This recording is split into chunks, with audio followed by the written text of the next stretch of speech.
राजेश दिल्ली में रहने वाला एक सफल व्यवसायी था। उसकी शादी मीरा से 10 साल पहले हुई थी। मीरा एक समर्पित पत्नी थी जो उसका बहुत ख्याल रखती थी। उनके 2 बच्चे थे, आरव और काव्या, जो उनके जीवन में खुशियां लेकर आए। उनके आदर्श जीवन के बावजूद राजेश को एक खालीपन महसूस हुआ जिसे वह समझा नहीं सका।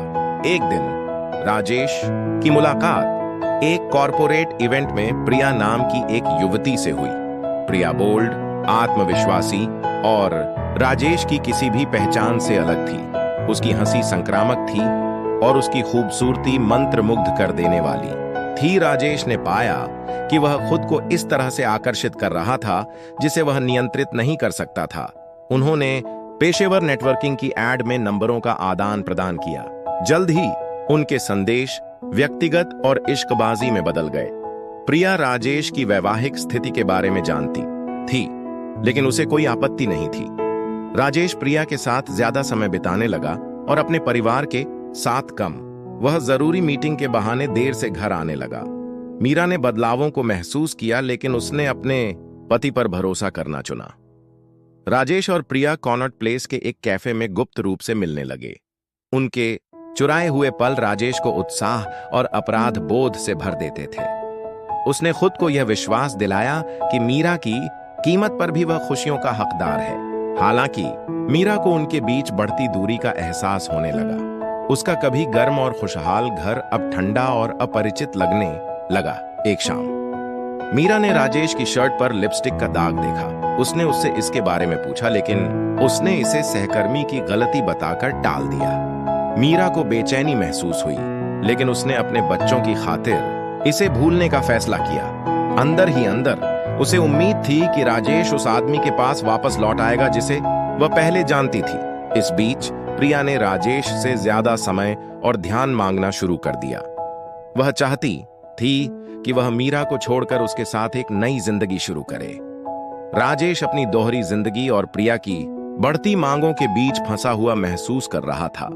उसने प्रिया से वादा किया कि वह जल्द ही कोई फैसला लेगा। मीरा शंकालु और दुखी होकर एक शाम राजेश का पीछा करने का फैसला करती है। उसने उसे कैफे में प्रिया का हाथ थामे और हंसते हुए देखा। विश्वासघात का एहसास होते ही उसकी दुनिया बिखर जाती है। उसके चेहरे पर आंसू बह रहे थे, लेकिन उसने उस समय उससे भिड़ने का फैसला नहीं किया। इसके बजाय मीरा घर लौट आई और अपरिहार्य के लिए तैयारी करने लगी। अगली सुबह उसने राजेश को काम पर जाते समय एक पत्र दिया।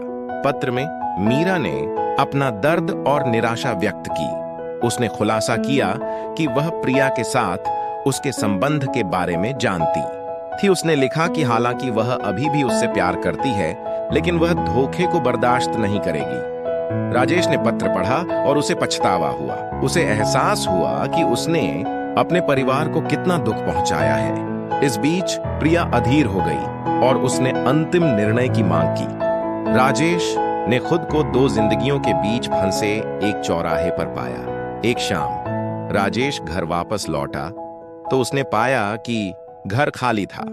मीरा आरव और काव्या को अपने माता पिता के घर ले गई थी। उसने एक नोट छोड़ा जिसमें कहा गया था कि उसे ठीक होने और सोचने के लिए समय चाहिए।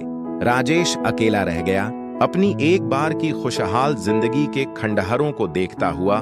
दिन हफ्ते में बदल गए और राजेश का अकेलापन उसे खा गया। प्रिया उसके अनिर्णय को भांपते हुए धीरे धीरे दूर चली गई।